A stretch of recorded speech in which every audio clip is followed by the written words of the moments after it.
ഏറെ അത്ഭുതവും നിഗൂഢതകളും നിറഞ്ഞ ഒരു ജീവിയാണ് വവ്വാലുകൾ. പറക്കും കുറുക്കൻ അഥവാ ഇന്ത്യൻ ഫ്ലൈയിങ് ഫോക്സാണ് ഈ വീഡിയോയിൽ നാം കാണുന്നത്. എന്തിനാണ് ഇവ തല കീഴായി തൂങ്ങിക്കിടക്കുന്നത്, ഇവയ്ക്ക് എങ്ങനെയാണ് നടക്കാൻ കഴിയുന്നത് തുടങ്ങിയ സംശയങ്ങൾ പലരിലും ഉള്ളതാണ്. അത്ഭുതവും കൗതുകവും നിറഞ്ഞ ഒരു വീഡിയോ ആണിത്. അരിവാൾ കെട്ടിയ തോട്ടി പോലെയാണ് ഇവയുടെ കാൽവിരലുകൾ രൂപപ്പെട്ടിരിക്കുന്നത്. ഈ കാൽനഖങ്ങൾ ഉപയോഗിച്ച് ഇവ മരത്തിൽ തൂങ്ങിക്കിടക്കുന്നതും മലർന്നു കിടന്ന് ഒരു കള്ളനെപ്പോലെ അതിവേഗം മരത്തിലൂടെ സഞ്ചരിക്കുന്നതും കായ്കൾ കഴിക്കുന്നതും എല്ലാം നമുക്ക് കാണുവാൻ കഴിയും. വളരെ തിടുക്കത്തിൽ വളരെ വേഗതയിലുള്ള ഇവയുടെ സഞ്ചാരം എന്നെ അത്ഭുതപ്പെടുത്തി. പക്ഷികളെപ്പോലെ മരത്തിൽ ഇരുന്ന് കുതിച്ചുയർന്ന് പറക്കുവാൻ വവ്വാലിന് കഴിയില്ല. ഉയരത്തിൽ തൂങ്ങിക്കിടക്കുന്ന ഇവ കാൽവിരലുകൾ വിട്ട് താഴേക്ക് ചാടുകയും പിന്നീട് വായുവിൽ പറക്കുകയും ആണ് ചെയ്യുന്നത്. ഉയരത്തിലെ തൂങ്ങിക്കിടപ്പിൽ കാൽക്കൊളുത്ത് വിടുവിച്ച് താഴോട്ടുള്ള വീഴ്ചയ്ക്കിടയിലാണ് ടേക്ക് ഓഫിനുള്ള വേഗത ഇവ ആർജിക്കുന്നത്. നിലത്ത് വീണുപോയ വവ്വാലിന് പറക്കണമെങ്കിൽ ഇത്തിരി മേൽപോട്ട് പിടിച്ച് കയറണം. ഈ തൂങ്ങിക്കിടപ്പിനിടയിൽ ഇവ വിസർജിക്കുന്നത് എങ്ങനെയായിരിക്കും? ഇവയുടെ വിസർജ്യം ശരീരത്തിലേക്ക് തന്നെ വരില്ലേ? അതും ശ്രദ്ധേയമാണ്. തൂങ്ങിക്കിടപ്പിനിടയിൽ വിസർജിക്കുമ്പോൾ ശരീരത്തിലാകാത്ത വിധം ഒരു നിമിഷം ശീർഷാസനം നിർത്തി കാൽക്കൊളുത്തിന് പകരം കൈകൊണ്ട് കൊളുത്തി ഗുദദ്വാരം താഴോട്ട് വരും വിധം താഴ്ന്നു കിടക്കും. കാര്യം കഴിഞ്ഞാൽ പഴയ ശീർഷാസനം തുടരുകയും ചെയ്യും. മൂത്രമൊഴിക്കുന്നതും ഇതുപോലെ തന്നെയാണ്. പ്രസവിക്കുമ്പോഴും തല കുത്തിക്കിടപ്പ് പരിഷ്കരിക്കും. ദേഹത്ത് ഗർഭാശയ ദ്രവങ്ങളും രക്തവും ആകാതെ നോക്കാനും കുഞ്ഞുങ്ങൾ താഴെ വീഴാതെ കാക്കാനും ഇവർക്ക് അറിയാം. ഏത് കാലത്ത് ഇണ ചേർന്നാലും കുഞ്ഞുങ്ങൾക്ക് നന്നായി ഭക്ഷണം കിട്ടുന്ന കാലത്ത് തന്നെ പ്രസവ സമയം തീരുമാനിക്കുവാനും പെൺവവ്വാലിന് സാധിക്കും.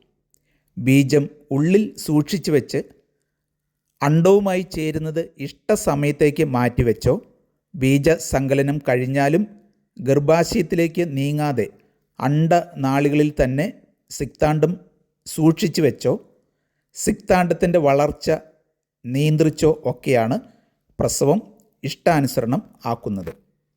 ഇവയുടെ പ്രത്യേക ശരീരപ്രകൃതിയും സവിശേഷതകളും സഞ്ചാര രീതിയും രാത്രി സഞ്ചാരവുമെല്ലാം യക്ഷിക്കഥകളിൽ സ്ഥാനം പിടിക്കുവാൻ സഹായകമായി. പ്രേത രക്തരക്ഷ സിനിമകൾക്കൊക്കെ ഒരു പഞ്ച് കിട്ടണമെങ്കിൽ 4-5 വവ്വാലെങ്കിലും ചറപറ പറക്കുന്ന സീൻ വേണമെന്നതാണ് അവസ്ഥ. പരിസ്ഥിതി സന്തുലിതാവസ്ഥയിൽ ഏറെ പ്രാധാന്യം വഹിക്കുന്ന ഒരു ജീവവിഭാഗമാണിത്. സ്വാഭാവിക വനത്തിൻ്റെ നിലനിൽപ്പിനും വിത്ത് വിതരണത്തിനും പരാഗണത്തിനും എല്ലാം ഇവ നൽകുന്ന സംഭാവന നിസ്തുലമാണ്. പറക്കുന്ന ഏക സസ്തനി ആണിവ. പരിണാമ ശ്രേണിയിലെ ഒരു ജീവിക്കുന്ന ഫോസിൽ ആണ് ഇതെന്ന് പറയാം. അന്റാർട്ടിക്കയിലും ഒറ്റപ്പെട്ട ചില ദ്വീപുകളിലും ഒഴികെ ഭൂമിയിലെ എല്ലാ ഇടത്തും വവ്വാലുകളെ നമുക്ക് കാണുവാൻ കഴിയും. 1400-ൽ പരം ഇനത്തിൽപ്പെട്ട വവ്വാലുകളെ ഇന്ന് കണ്ടെത്തിയിട്ടുണ്ട്. മൃഗങ്ങളുടെ രക്തം കുടിക്കുന്ന വാമ്പയർ എന്ന ഒരിനം വവ്വാലുകളും ഉണ്ട്. അമേരിക്കൻ വൻകരയിൽ മാത്രമാണ് ഇവയെ കാണപ്പെടുന്നത്. ഫിലിപ്പീൻസിൽ കാണപ്പെടുന്ന ജയൻറ്റ് ഗോൾഡൻ ക്രൗൺഡ് ഫ്ലൈയിങ് ഫോക്സ് ആണ് ലോകത്തിലെ ഏറ്റവും വലിയ വവ്വാലായി കണക്കാക്കുന്നത്. ഉപദ്രവകാരികളായ പല കീടങ്ങളെയും തിന്നു തീർക്കുന്നതിലും അവയുടെ വംശവർദ്ധനവ് നിയന്ത്രിക്കുന്നതിലും മൈക്രോ ബാറ്റുകൾ വലിയ സംഭാവനകൾ ആണ് നൽകുന്നത്. വവ്വാലുകളെ മാത്രം ആശ്രയിച്ച് വിത്ത് വിതരണം നടത്തുന്ന ഒരു സസ്യവിഭാഗമാണ് ഈന്ത്. പല സസ്യവിഭാഗങ്ങളും വവ്വാലുകളെ മാത്രം ആശ്രയിച്ച് വിത്ത് വിതരണവും പരാഗണവും നടത്തുന്നവയാണ്. 20 മുതൽ 30 വർഷം വരെയാണ് പഴന്തീനി വവ്വാലിൻ്റെ ആയുസ്. വവ്വാലിൻ്റെ കാഷ്ടം, മൂത്രം, ഉമ്മിനീര്, ശുക്ലം എന്നിവയിലൂടെയാണ് നിപ്പ വൈറസ് പുറത്തെത്തുന്നത്. നിപ്പ വൈറസ് വവ്വാലുകൾക്ക് ഹാനികരം ആകുന്നില്ല എന്നതാണ് ഒരു പ്രത്യേകത.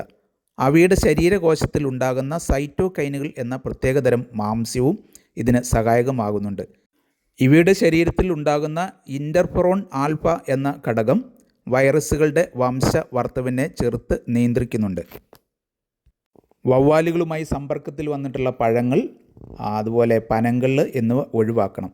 വവ്വാൽ ഉപേക്ഷിച്ച പഴങ്ങൾ കഴിക്കുന്ന ജീവികളെയും ആഹാരമാക്കരുത്. ഓപ്പൺ സ്പേസിൽ നിന്ന് ശേഖരിക്കുന്ന പഴങ്ങൾ നന്നായി കഴുകിയ ശേഷം മാത്രം കഴിക്കുക. വവ്വാലിൻ്റെ ആവാസ വ്യവസ്ഥകൾ തകർക്കാതിരിക്കുവാൻ നാം ശ്രദ്ധിക്കണം. ഇവ പരിസ്ഥിതിക്ക് വലിയ സംഭാവനകൾ നൽകുന്ന ജീവവിഭാഗമാണ്. ഈ വീഡിയോ നിങ്ങൾക്ക് ഇഷ്ടമായെങ്കിൽ സുഹൃത്തുക്കൾക്കും പരിചയക്കാർക്കും അയച്ചു കൊടുക്കുക. അതുപോലെ തന്നെ ഈ ചാനലൊന്ന് സബ്സ്ക്രൈബ് ചെയ്യണമെന്നും കൂടി അഭ്യർത്ഥിക്കുന്നു.